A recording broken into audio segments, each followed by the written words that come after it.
गुरु प्यारी साध संगत जी, आप सभी को प्यार भरी राधा स्वामी जी। आज जो हम आपको साखी सुनाने जा रहे हैं, वो साखी एक सच्चे विश्वास के ऊपर है। जिन जीवों को अपने मालिक पर, अपने सतगुरु पर सच्चा भरोसा, सच्चा विश्वास है, मालिक उनकी लाज जरूर रखता है, उनको बचाने जरूर आता है, चाहे उनको पहचान हो या ना हो। इसी तरीके कोई सत्संगी भाई था और एक बार किसी नदी से पार हो रहा था, तो नदी में पीछे से पानी ज्यादा आ गया, तो पानी का बहाव था, तो उसने अपने सतगुरु को याद किया कि बाबा जी आप मेरे को बचाओ। तो बाबा जी पहले कार लेकर आए, उनसे कहा कि भाई मेरे साथ बैठो और मैं आपको पार जा रहा हूं, मैं नदी के पार छोड़ दूंगा। मगर वो कहने लगा नहीं, मैं तो अपने सतगुरु के साथ ही जाऊंगा, वही निकालेंगे मेरे को। जब और पानी थोड़ा ज्यादा आ गया, उस वक्त सतगुरु ट्रैक्टर लेकर आए और उनसे कहने लगे कि भाई आप अगर पार जा रहे हो नदी के पार, तो मैं पार जा रहा हूं, आप आकर ऊपर बैठो मेरे साथ, मैं आपको पार छोड़ दूंगा, मैं नदी के पार जा रहा हूं।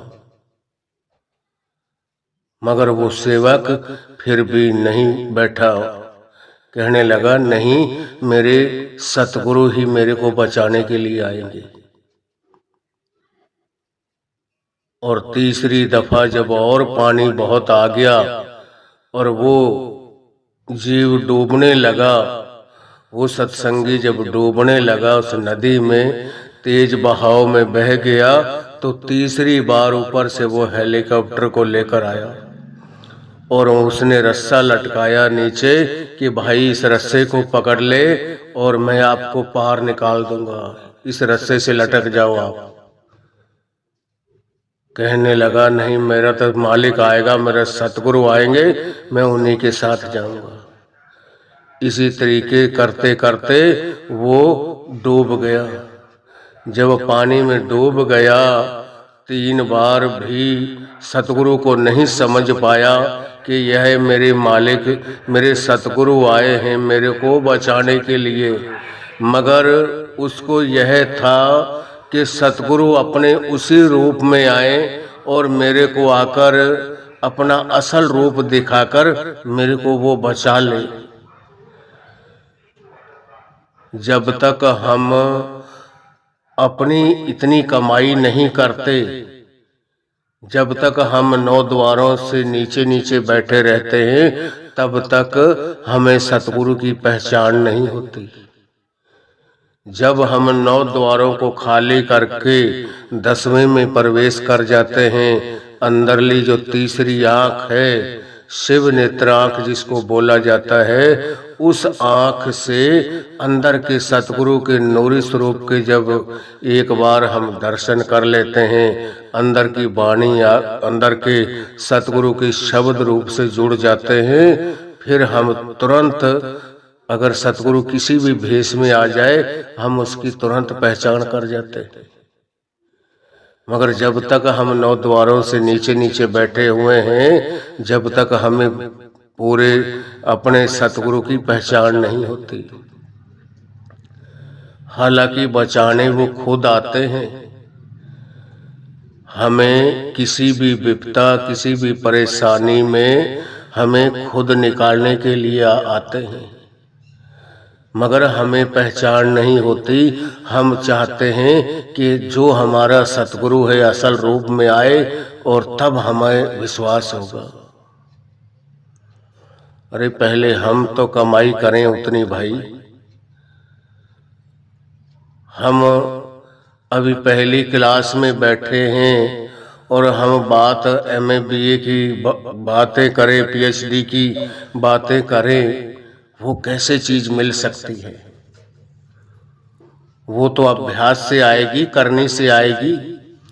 उसके लिए तो वक्त देना पड़ेगा, समय खर्च होता है, दिन गुजरते हैं, कई साल लगते हैं पीएचडी करने में, या किसी भी एमबीबीएस कोई डॉक्टर बनता है, या कोई भी काम को सीखता है, कितनी कोई पढ़ाई करता है, उस तक तो पहुंचने के लिए बहुत वक्त लगता है। वो ये नहीं कि बातों का मजबून है, बातों से ही वो चीज मिल जाती है। उस चीज को पाने के लिए तो बड़ी मशक्कत करनी पड़ती है, बड़ी मेहनत करनी पड़ती है, तब उस मंजिल तक इंसान पहुंचता है। और परमात्मा को ऐसे ही देखना चाहता है, डायरेक्ट एकदम। वहां तक वो भी जब तक हम कमाई नहीं करते, अंदर 9 द्वारों से नीचे नीचे बैठे रहते हैं, तब तक वो भी नहीं दिखाई देता। जैसे हमने अभी पहली क्लास में बैठे हैं और हम बात करें पीएचडी की और एमए की बात करें, बहुत बड़ी पढ़ाई की, तो वो हमें कहाँ से आ जाएगी? वो तो बड़ा गूढ़ रहस्य है, बहुत उसके लिए तो मेहनत करनी पड़ती है, बहुत समय चाहिए। आ जाएगी, कोई बड़ी बात नहीं है। मालिक ने वो ताकत हर इंसान के अंदर रखी है,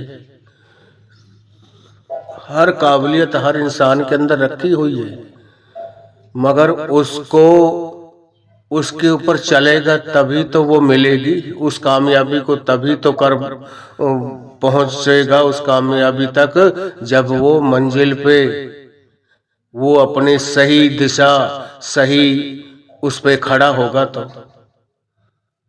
अगर हमारी दिशा ही गलत है, हम जाना चाहते हैं पूर्व की तरफ और हम उत्तर की तरफ या पश्चिम की तरफ हम चल रहे हैं, हम कैसे पहुंच जाएंगे? हम सूरज तक कैसे पहुंच सकते हैं कि कहां जहां से निकलता है हम वहां से जाएंगे? जब तक हमारी दिशा ही सही नहीं होगी, हमारी सोच हमारी करनी ही सही नहीं होगी, जब तक मालिक अंदर होते हुए भी हमें दिखाई नहीं देता। हालांकि उस वक्त भी वो खुद ही था, खुद वो सतगुरु थे, खुद कुल मालिक था, जो गाड़ी लेकर आया था, पहले कार को लेकर आया था, फिर ट्रैक्टर लेकर आया, फिर हेलीकॉप्टर लेकर आया, 3 बार आया उसको बचाने के लिए। और जब वो डूब जाता है, अंदर रूह जाती है, सतगुरु के से जाकर मिलती है, वहां जाकर उल्हाना देता है कि गुरुजी मेरे तो आपके ऊपर इतना भरोसा था, इतना दृढ़ विश्वास था, आपने मेरे को बचाया नहीं। तो सतगुरु ने कहा, भाई कौन कहता है मैंने नहीं बचाया? मैं तो 3 बार आपको बचाने के लिए गया हूं। आप ही ना बचे तो मैं क्या करूं? मेरी क्या गलती है? मैं पहले कार लेकर गया आपको बचाने के लिए, आपको नदी पार कराने के लिए, फिर भी आप मेरे साथ नहीं बैठे। फिर मैं ट्रैक्टर लेकर गया और पानी बढ़ने के बाद फिर आप नहीं बैठे। तीसरी बार मैं हेलीकॉप्टर लेके गया, फिर आपसे मैंने आवाजें लगा कर ऊपर से कही कि भाई इस रस्से को पकड़ लो और मैं आपको पार करवा दूंगा, मगर आपने मेरी एक भी बात सुनी? मेरी कोई गलती नहीं है। सतगुरु हमेशा अपने जीव की रक्षा करते हैं, चाहे उसको पहचान हो या ना हो। क्यों वाणी में आता है, करे करावे आपे आप, मानस के किछ नहीं हाथ। वो अगर हमें किसी दूसरे का भी रूप दिखाते हैं ना, उसके अंदर भी, उस घट के अंदर भी बैठकर वो अपना काम कर लेते हैं। जैसा कि हम कहीं डूब रहे हों तो हमें किसी और आदमी का बहाना लगाकर, किसी और आदमी का रूप को सामने करके, और वो हमारा हाथ पकड़ के खींच ले, या कोई रस्सा या किसी चीज को डाल के और हमसे कहे कि आप इसको पकड़ लो, मैं अपनी तरफ खींच लेता हूँ।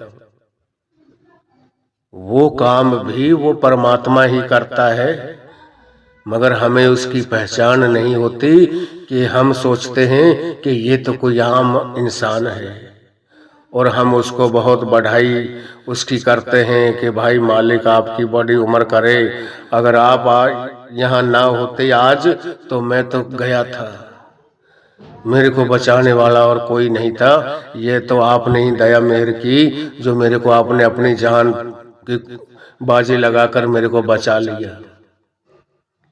किसकी हिम्मत है, कौन बचा सकता है?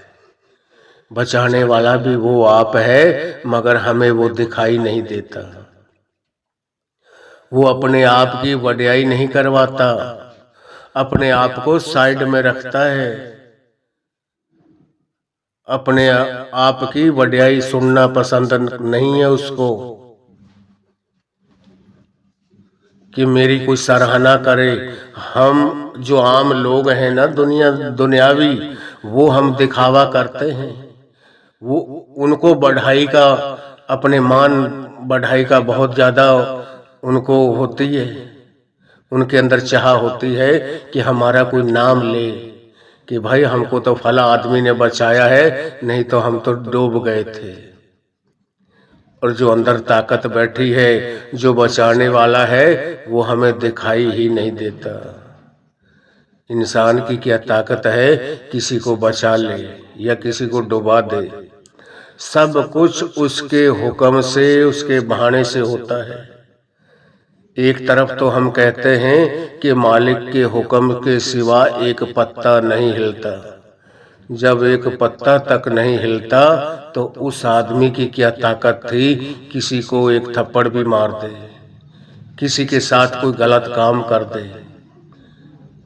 यह कर्म जूनी हमें मिली हुई है, यह हम अपने भुगतान दे रहे हैं। हम नए कर्म करने में भी हम अपने आप को रोक सकते हैं और पिछले कर्मों का भुगतान भी दे रहे हैं। इसको इसीलिए कर्म जूनी कहा गया है। बाकी जोनियां जो हैं वो सारी भोग जोनियां हैं, उनको भोग कर हम इस कर्म जूनी तक पहुंचे हैं। इंसान की जोनी को कर्म जूनी बोला जाता है कि जैसा कर्म करोगे ऐसा ही आपको फल मिलेगा। जैसा करके आए हैं ऐसा आज मिल रहा है, आज जैसा करेंगे इसका फल आगे तैयार है। उसके हुक्म के सिवा एक पत्ता तक नहीं हिलता। और मालिक ने जो चीज जहां लगाई है, जो उसने एक एक काम को बड़ा सोच समझ कर बनाया है। हम कई इंसान ऐसे हैं मालिक की बनाई हुई चीजों में भी अपनी अकल जताते हैं और मालिक को भी हम मूर्ख बता देते हैं। जैसा कि कोई आदमी किसी रास्ते चला जा रहा था तो उसने देखा कचरे तरबूज की जो बेलें होती हैं या कोई पेठे की बेल होती है, जब तरबूज लगे हुए थे 8-10 किलो के, और उनकी जो बेल होती है वो फटी कत्तर की तरह, जैसे फटी हुई कत्तर होती है कपड़े की, इस तरीके की उसकी बेलें होती हैं। अब उनमें 8-10 किलो के 20-20 किलो के तरबूज लगे हुए थे। अब वही इंसान आगे गया, गर्मी का टाइम था और आगे बहुत बड़ा एक आम का पेड़ था, उसमें 150-50 ग्राम के छोटे छोटे 20-30-100 ग्राम का आम लगा हुआ था। उसके अंदर आम लगे हुए थे छोटे छोटे, और उसका पेड़ बहुत बड़ा था। जब वो उसके नीचे सो रहा था, आराम कर रहा था, तो उन आमों को देखकर, लगे हुए आमों को देखकर कह रहा था मालिक को कि अरे मालिक भी पता नहीं मूर्ख है, हर चीज को बगैर सोचे समझे ही लगा देता है। बताओ वो कैसी छोटी छोटी बेलें हैं और उनके अंदर कितने कितने बड़े भारी तरबूज लगा दिए हैं। 8-10 किलो के, 15-20 किलो के एक एक तरबूज लगा दिया। और ये कितना बड़ा पेड़ है, इसके अंदर वो छोटे छोटे से आम लगाए हैं 20-30 ग्राम के। 40-50 ग्राम 100 ग्राम का होगा, 100-150 ग्राम वजन का, बस इसके अंदर इतना बड़ा पेड़ है और इसके अंदर वो तरबूज यहाँ होने चाहिए थे।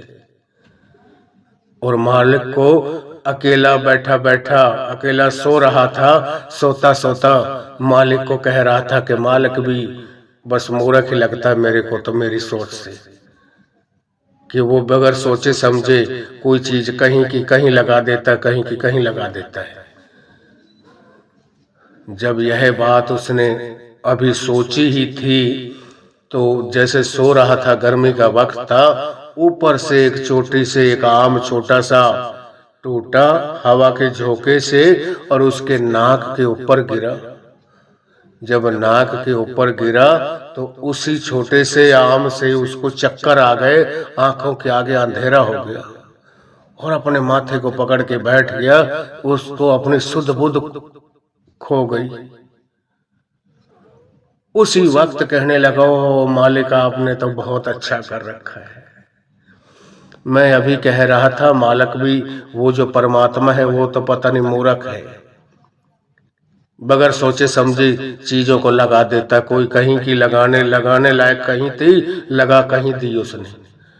अब इतने भारी भारी 15-20 8-10 किलो 15 किलो 20 किलो के तरबूजों को नीचे लगा दिया है। बेकार सी बेले हैं इनकी, फटी कत्तर की तरह बेले होती है तरबूज की, इनको तो नीचे जमीन पे लगा दिया है। और इतना बड़ा पेड़ है, उसके साथ छोटे छोटे आम लगाए हैं। वो तरबूज इस पेड़ में होने चाहिए थे। जब वो छोटा सा आम नाक के ऊपर गिरा और उसको चक्कर आ गया, आंखों के आगे अंधेरा हो गया, माथा पकड़ के बैठ गया। काफी देर बाद उसे जाकर होश में होश आया और उसको कुछ चैन मिला, आराम हुआ दर्द से और शांति हुई, आंखों में पानी आ गया। कहने लगा, शुक्र है मालिक, आपने जो जहां जिस चीज को लगाया है बड़ा सोच समझ कर लगाया है। ये तो इतना छोटा सा आम था, ज्यादा कुछ 100 ग्राम का होगा,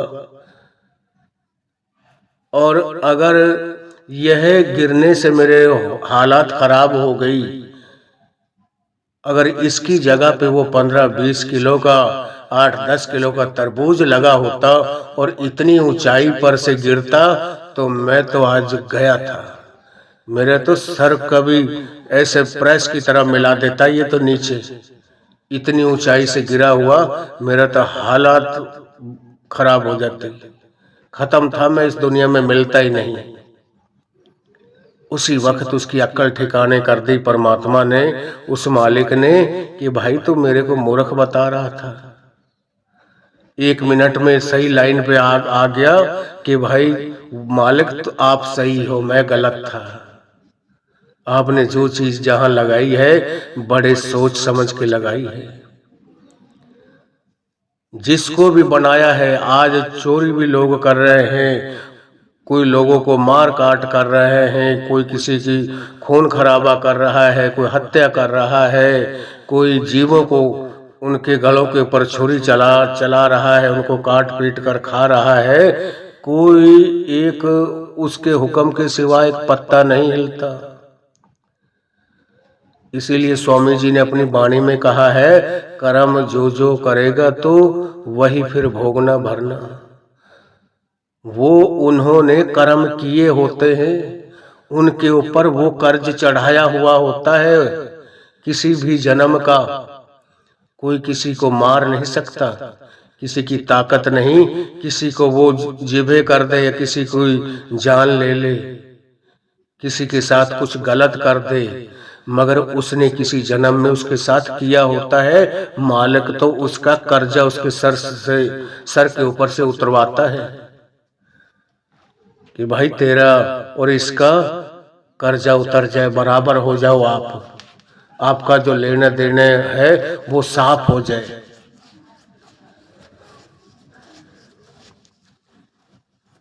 जैसे सदना कसाई, पता नहीं कितनी बार वो बकरा बना और वो कसाई बनता था, कभी वो बकरा बन जाता था और वो कसाई बनता था। एक दूसरे के दोनों गले ही काट रहे थे। मगर जिस दिन वो एक नए तरीके से काम करने की सोच रहा था, उस दिन उस बकरे ने मालिक के आगे पुकार की कि मालिक, मेरे को आप 2 मिनट के लिए आवाज दे दो ताकि मैं इसको कुछ बोलकर बता सकूं। उस वक्त बकरे ने कहा कि भाई, आज तो जो ये नया नौता मेरे ऊपर चढ़ा रहा है ना, इस काम को मत कर। आज तक तो यहाँ तक हम सीमित थे, दोनों एक दूसरे का गला ही काटते आ रहे हैं। पता नहीं कितने जन्म बीत गए हमको एक दूसरे का गला काटते हुए। आज मैं बकरा हूँ और आप कसाई हो, कभी मैं कसाई होता हूँ और आप बकरा होते हो, कभी आप मेरा गला काटते हो, कभी मैं आपका काटता हूँ। मगर ये जो काम कर रहे हो, ये आप मेरे साथ आज नया करने जा रहे हो, ये मत करो। अगर आपने काटना है तो मेरे को एकदम से काट दो। अब ये इतनी बड़ी बात क्यों कही? क्यों? क्योंकि वो एक दूसरे का गला काटते आ रहे थे, इसीलिए उनको एक दूसरे के हाथ से कटवाना पड़ रहा था। आज जो कोई किसी को मारता है, किसी के साथ कुछ भी जो होता है ना, उसने उसके साथ किसी न किसी जन्म में किया होता है। हम एक दफा हमें दुख होता है कि फला आदमी ने इसका क्या बिगाड़ा था, कुछ भी नहीं बिगाड़ा, और इसने फिर भी उस गरीब को क्यों मारा, क्या गलती थी उसकी? हमें पता नहीं होता, पता नहीं इसने अब तो नहीं कुछ भी बिगाड़ा इसका, अब तो ये काम अपने काम से काम रखता है, मगर इसका हमें क्या पता कौन से जन्म का इनका कोई लेन देन का हिसाब है, कौन से जन्म का ये अपना कर्जा है इसके ऊपर, जो अपना ये भुगतान करना चाहता है। सब कर्मों का भुगतान है, यहाँ लेने देने के संबंध है। जैसा हम किसी के साथ करते हैं वैसा आज हमें जरूर भुगतना पड़ेगा। हम सोच लेते हैं कि इसने इसके साथ गलत किया है, भाई गलत कुछ नहीं होता। ये हमारी सोच है कि ये काम गलत हुआ है, मगर हम वहां तक हमारी अगर पहुंच होगी ना, तो हम जब उस चीज को अंदर देख लेंगे तब हमें महसूस होगा कि हाँ, इसका ये कर्म किया हुआ था जिसकी बदौलत आज इसको सजा मिली है। महाभारत के अंदर जो कौरवों का पिता था, दुर्योधन का पिता धृतराष्ट्र, वो बचपन से ही अंधा पैदा क्यों हुआ था? उसने भी कर्म किया हुआ था, उसने भी अपनी ताकत से, अपने भजन बंदगी से पिछले 100 जन्मों तक देख लिया था कि मैंने कोई ऐसा कर्म नहीं किया, कोई उल्टा सीधा, ना किसी का कोई पाप किया है, फिर भी मैं जन्म से अंधा पैदा क्यों हुआ हूं। उस वक्त श्री कृष्ण अवतार थे, फिर उन्होंने अपनी शक्ति दी उसको, और अपने उसने 106 जन्म में जाकर देखता है कि उसने भी किसी जीव, छोटे से एक जीव को एक कांटा लेकर और उसको सर के पास से पकड़कर और आंख के बीच में से चुभाकर पार निकाल दिया था। उसकी दोनों आंखें अंधी की थी, जबकि वो 8-7 साल का बच्चा था। उस वक्त वो अपने आप को देखता है नादानी में, इतनी समझ नहीं थी कि मैं क्या कर रहा हूं। और कर्म हमें, चाहे हम जानबूझकर करें, उसका भी भुगतान देना पड़ता है, और चाहे अनजाने में करें उसका भी हमें भुगतान देना पड़ता है। जहर अगर जहर हमने पी लिया है, गलती से अगर पी ली है हमने, कोई खांसी की दवा समझकर, फिर भी हमें वो नुकसान देगी। अगर हमने जानबूझकर पी है फिर भी वो अपना असर दिखाएगी। यह नहीं कि अगर हमने अनजाने में, भूल भोले में, गलती से वो पी ली हमने दवा, तो वो अपना असर नहीं दिखाएगी। कोई भी कर्म किया हुआ गलती से भी, उसकी भी सजा मिलती है। हमारी सत्संगों में तो यहाँ तक दिया हुआ है, अगर हमारा और आपका खेत पास पास में है और एक हवा के झोंके से उड़कर एक तेरे खेत का दाना मेरे खेत में आ गया है और मैंने कोई बेईमानी नहीं की है, गलती से मेरे अनाज में मिल गया है और मैंने उसको खा लिया है या उसको बेचकर उसके पैसे ले लिए हैं, उसका भी भुगतान देना पड़ता है, जिसके अंदर मेरी कोई गलती नहीं है, मेरी कोई बेईमानी नहीं है। वो एक हवा का झोंका एक किसी भी दाने को मेरे खेत में उड़ाकर ले आया और मैं अपने फसल के साथ उसको उठाकर ले आया, मैंने उसको खा लिया या बेच दिया, मैंने उसकी कीमत ले ली, उस दाने का भी हिसाब देना पड़ेगा, पड़ोसी को उसका भी हिसाब देना पड़ेगा। कितनी बारीकी हिसाब है। हम सोचते हैं कि पता नहीं कर्म कर लें, कोई नहीं देख रहा, हमें क्या, इसकी क्या सजा मिलने वाली है, हमें कौन सा कोई यहाँ देख रहा है, मालिक तो पता नहीं कहाँ बैठा है कहाँ नहीं, वो तो कहीं सचखंड में है, कहाँ है। अरे वो इसी शरीर में बैठा हुआ है, इसी मंदिर इसी गुरुद्वारे में बैठा हुआ है जो शरीर रूपी है। सबसे बड़ा मंदिर जो है, जो परमात्मा ने अपने रहने के लिए बनाया है, वो कौन सा मंदिर है, कौन सा गिरजाघर है? यह शरीर है। हरि मंदिर यह शरीर है। ज्ञान रतन प्रगट होए कि जो सच्चा हरि का मंदिर है, कोई गिरजाघर है, गुरुद्वारा है, वो यह शरीर ही है। मगर हम जो अपने हाथों से ईंट पत्थर लाकर हम गुरुद्वारा मंदिर मस्जिद कोई मालिक के नाम लेने की जगह बना देते हैं, कोई गिरजाघर बना दिया, उसमें बड़ी साफ सफाई रखते हैं।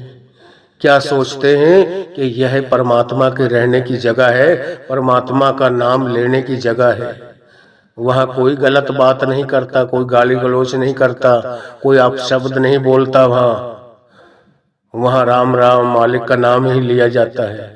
सोचते हैं ये तो मालिक के नाम लेने की जगह है। इंसान अपने हाथ की बनाई हुई चीज की कदर करता है, मगर उस परमात्मा की बनाई हुई चीज की कोई कदर नहीं करता। उसने तो अपने रहने के लिए यह इंसान का शरीर बनाया है। बस तो वो हर घट के अंदर रहा है, कण कण के अंदर वो परमात्मा का वास है, जिसके बारे में संत कबीर साहब ने अपनी वाणी में फरमाया है ना कि हर घट वसे मेरे साइया, सोनी सेज न कोय, बलिहारी वा घट की जह घट प्रगट होय। कि हर घट घट में उस परमात्मा का वास है, कोई भी घट ऐसा नहीं होगा जहां उस परमात्मा का वास नहीं है। हर घट वसे मेरे साइया, सोनी सेज न कोई भी उस परमात्मा के बगैर कोई भी सेज ऐसी नहीं होगी जो खाली होगी। बलिहारी वा घट की जह घट प्रगट होए, उसने उनके लिए बड़ी उनकी सराहना की है, बड़ी उनको वड्याई बख्शी है और ये कहा है कि बलिहार जाऊं उस घट के, उस इंसान के जिसने अपने अंदर में से उस परमात्मा को प्रत्यक्ष कर लिया। जैसा हम मालिक को प्रकट कर लेते हैं, जैसा कि लोग दूध में से मक्खन को प्रकट कर लेते हैं, मगर वो जतन बगैर नहीं निकलता। दूध को गर्म करा जाता है, उसको जब गर्म करते हैं कट जाता है, पूरा गर्म होने के बाद ठंडा करते हैं, उसमें थोड़ा सा लस्सी डालते हैं, जाग लगाते हैं उसमें, फिर उसका दही बन जाता है। दही को सुबह मथा जाता है, तब उसमें से मक्खन घी निकलता है, फिर उस घी को तपाया जाता है, मक्खन घी को, उसमें से वो घी अलग हो जाता है, जो पानी छाछ वगैरह होता है वो सब जल जाता है, वो अलग हो जाता है। उस घी में हम जो जी चाहे बना सकते हैं। उसमें पूरियां तली जा सकती हैं, खाली हम दूध में या पानी में तले कुछ भी नहीं तला जाएगा। ऐसे ही हम दूध की बाल्टी को भर के रख दें, अगर उसमें हम हाथ मारकर वो मक्खन का पेड़ा निकालें, वो घी को बाहर निकालें, दूध में से कभी ऐसे नहीं निकलेगा। जबकि हमें पता है कि है मक्खन घी जो है इसी दूध में है, निकलेगा इसी घी में से, इसी दूध में से ही, मगर उसको निकालने की एक युक्ति है, तरीका है। इसी तरीके से वो परमात्मा हर इंसान के अंदर है, उसको प्रकट करने की युक्ति सीख लेनी पड़ती है किसी पूर्ण संत महात्मा से, जो 5 नाम शब्द का भेदी गुरु हो, पूर्ण संत महात्मा हो, जिसकी लिव अंदर उस कुल मालिक से जुड़ी हो, वो हमारी भी लिव को जोड़ सकता है, वो हमारी भी तार को अंदर जोड़ सकता है। जो खुद ही नहीं जुड़ा हुआ वो हमें क्या जोड़ेगा। जो खुद ही अनपढ़ है वो हमें कहां से MA BA की डिग्री दे देगा। पहले स्कूलों कॉलेजों में हम जाते हैं, जो विद्यार्थी होते हैं, मास्टर होते हैं, कोई प्रिंसिपल होता है, वो खुद पहले दिन रात करके पढ़ाई करते हैं, मेहनत करते हैं, उसके बाद में उनको वो सेवा दी जाती है, उनको मास्टर के वो फॉर्म भरे जाते हैं, उनकी वो पढ़ाई होती है, उसके बाद वो बाल बच्चों को पढ़ाते हैं, पहले उस विद्या को खुद प्राप्त करते हैं।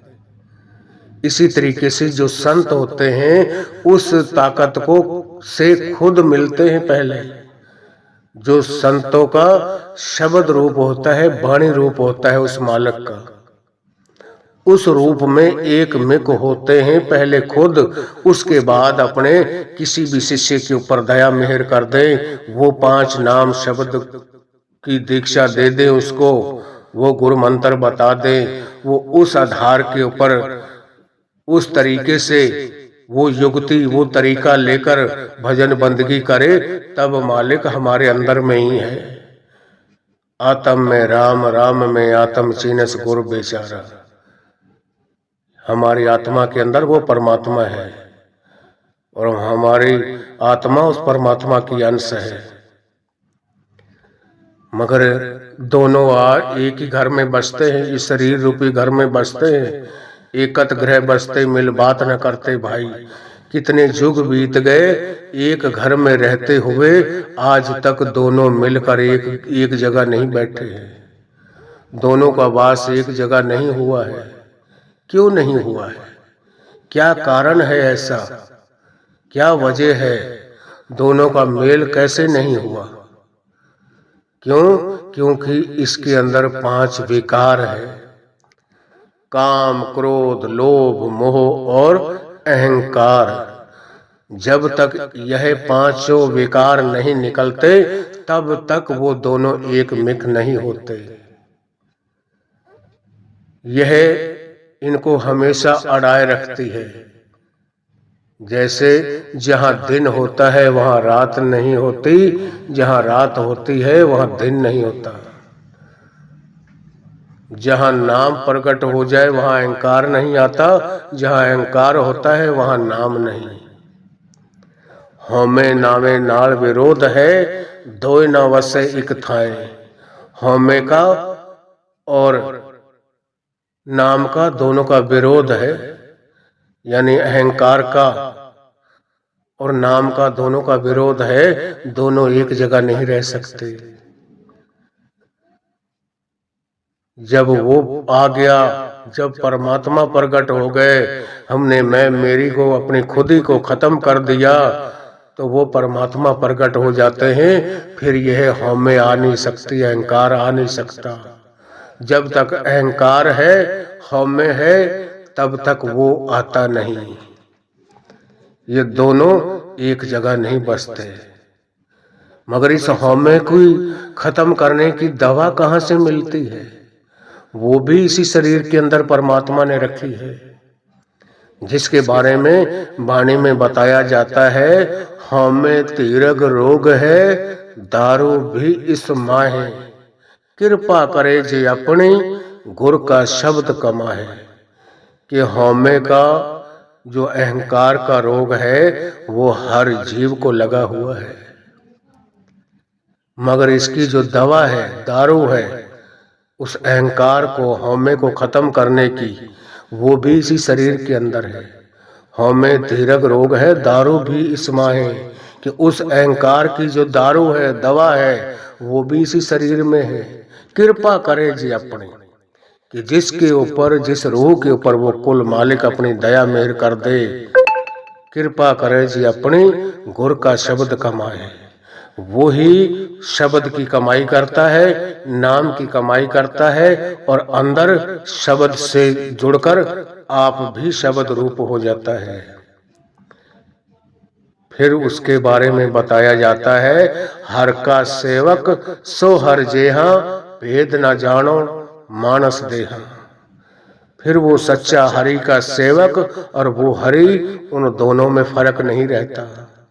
एक मिक हो चुके होते हैं। चाहे हमें दिखाई देता है कि यह तो देहधारी है, यह तो शरीर में है, मगर फिर वो ऐसे बन जाते हैं, शरीर में होते हुए भी, देह में होते हुए भी विदेह होते हैं। क्यों? वो उन्हीं का रूप बन जाते हैं। जैसे हीर रांझा रांझा करती, रांझा का ही रूप बन गई थी। उस वक्त हीर ने अपनी सहेलियों से कहा था, रांझा रांझा कर दी नी में आपे रांझा होई, सद्दो नी में ईदो रांझा, हीर ना आखो कोई। जब रांझा रांझा करती, एक दिन रांझा का ही रूप बन गई थी वो, और अपनी सहेलियों से कहा था कि आज से मेरे से भाई हीर मत कहना, सद्दो नी में ईदो रांझा, हीर ना आखो कोई।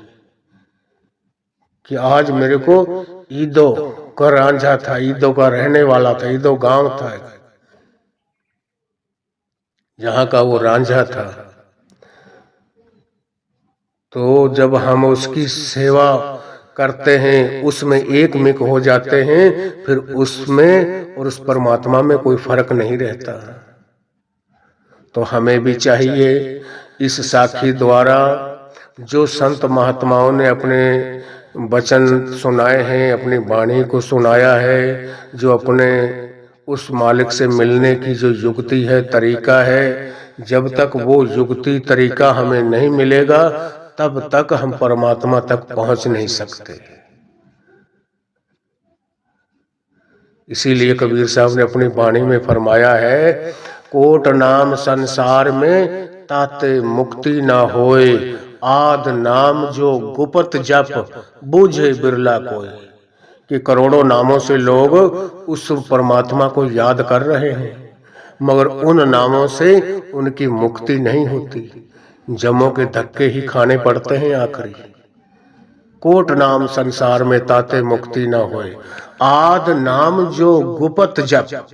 कि जो मालिक ने अपने आप से मिलने की एक युक्ति, एक तरीका, जब सृष्टि बनी थी जिस दिन, उस दिन जो नियम बनाया था, उस दिन भी जो परमात्मा से मिलना चाहता था, वही युक्ति, वही तरीका था। आज भी जो मालिक से मिलना चाहता है, उस घर तक जाना चाहता है, आज भी वही युक्ति, वही तरीका है। परमात्मा कभी अपने नियम, कभी अपने तरीके रोज रोज बदलता नहीं है। उसका वो आज भी नियम वही है, वही असूल है, वही तरीका है। कि हम किसी पूर्ण संत महात्मा के पास जाएं, उससे परमात्मा के नाम लेने की जो असल युक्ति है, सही तरीका है। जैसे साईं बुल्ले शाह ने 40 साल धक्के खाने के बाद में उसको शाह इनायत नाम का गुरु मिला, तब उसने नाम शब्द दिया उसको। वो अंदर के नाम से जुड़ने की युक्ति बताई, जिसको हम नाम शब्द बोलते हैं, जिसको हम नाम कहते हैं। उसके पास वो गए, उन्होंने से नाम दान की दीक्षा ली और उस तरीके से भजन बंदगी की, और उनको अपने अंदर से ही परमात्मा मिल गया। उस वक्त साईं बुल्ले शाह ने अपनी वाणी में फरमाया, भाठ नमाजा किचड़ रोजे कल में दे सिर स्याही, बुल्ले नू सौ अंदरों मिलिया बुल्ले फिरे लुकाई। कि वो बुल्ले को वो सच्चा शहनशाह, वो सच्चा परमात्मा मिला है, इस शरीर रूपी घर में से मिला है, मेरे को अपने अंदर से ही मिला है। ना कि मैं 1 साल तक मैंने लगातार रोजे रखे हैं, 5 टाइम नमाज पढ़ना, गुफा खोद के बैठा रहा, अन्न त्याग दिया, हज कर आया कितनी बार, जंगलों पहाड़ों में घूमता रहा, बाल बच्चे त्याग दिए, पता नहीं क्या क्या जतन किए उस खुदा को पाने के लिए, उसको उससे मिलने के लिए। और जिस दिन मिला 40 साल के बाद में शाह इनायत का जरिया बना, पूर्ण गुरु मिला उसको, उसने वो नाम शब्द की युक्ति उसको बताई, उस तरीके से उसने भजन बंदगी की, तो वो अपने अंदर से ही परमात्मा को खोज लिया उसने। है तो मालिक हमारे अंदर में ही, वो कहीं बाहर थोड़ी है। सब किछ घर में बाहर नाही, बाहर ढूंढे सो भरम भुलाई। इस शरीर रूपी घर में ही है, वो कहीं बाहर नहीं बैठा कि कहीं वो मक्के मदीने में है, या कहीं हेमकुंड साहब में है, कहीं और कहीं गुरुद्वारों में, मंदिरों में, कहीं गिरजा घरों में परमात्मा वहां बैठा है, कहीं उसकी एकांत जगह है। वो इंसान के शरीर में ही बैठा हुआ है। मगर जहां वो परमात्मा है, इंसान वहां खोज नहीं करता, बाहर मुखी, बाहर के साधनों पर ढूंढता फिरता है। वस्तु कहीं ढूंढे कहीं, के विद्यावे हाथ। अगर हमारी कोई भी चीज हमारे घर में खोई है, वो यहाँ गुम हो गई है हमारे घर के अंदर, और हम ढूंढ रहे हैं बाहर देशों विदेशों में, बहुत दूर दूर हम जा रहे हैं, वहां कैसे मिलेगी?